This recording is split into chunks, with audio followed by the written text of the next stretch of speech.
Assalamualaikum, Sampurasun, Wilujeng Enjing, seluruh wargi Jabar. Saya hari ini perjalanan menuju pusat pendidikan bagi anak-anak Jawa Barat yang mengikuti pelatihan kedisiplinan, ketekunan, dan arah kebangsaan. Banyak orang yang menganggap bahwa kasus kenakalan remaja itu hanya sekedar kasus kenakalan biasa. Padahal saya mengamati bahwa ini adalah kasus sistemik yang terkelola, terencana, dan terprogram secara sempurna. Gerakannya dilakukan melalui dua hal. Pertama, pengorganisasian orang berdasarkan kelompok yang itu biasanya dipengaruhi oleh fanatisme korup di sebuah sekolah atau perkumpulan. Yang kedua adalah pengorganisasian orang melalui kekuatan media sosial. Dan di media sosial itu ada tutorial atau guru yang menjadi sandaran mereka atau menjadi panduan mereka untuk menjadi gangster. Nah, yang menjadi problem adalah mereka itu sangat paham bahwa anak-anak di bawah umur itu tidak bisa menjalani proses pidana umum. Mereka harus melalui proses pidana anak yang bersifatnya pembinaan. Dan di setiap kabupaten kota hampir tidak ada ruang untuk tempat pembinaan anak.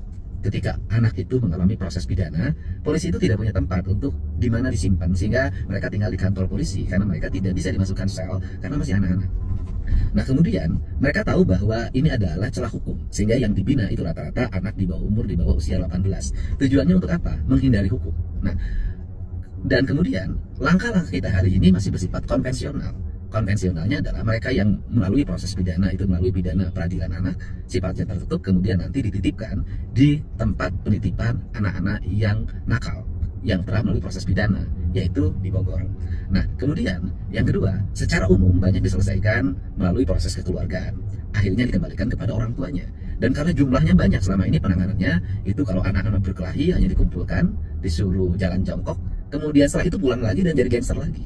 Nah, kalau kasusnya sudah kriminal, penganiayaan, pembunuhan secara terus-menerus dan berlangsung dalam setiap waktu, dan yang paling mengerikan adalah ketika mereka melakukan tawuran, kemudian upaya-upaya kriminalitas mengarah pada pembunuhan itu direkam secara terbuka dan kemudian diposting.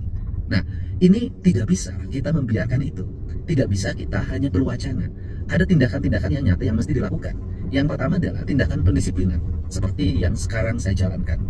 Yang kedua adalah tindakan mengorganisir agar organisasi mereka bisa segera dikalahkan dan dibubarkan. Nah, sebagaimana tim cyber itu harus segera kita bentuk dan kita optimalkan cyber yang sudah ada, jajaran kepolisian secara sudah cukup, dan kita harus bersama-sama untuk segera melihat apa rencana mereka, apa arah mereka. Bahkan bila perlu, cyber-cyber yang mereka miliki, sistem media sosial yang mereka miliki harus dimatikan sehingga mereka tidak bisa lagi eksis membangun jaringan lewat kekuatan media sosial.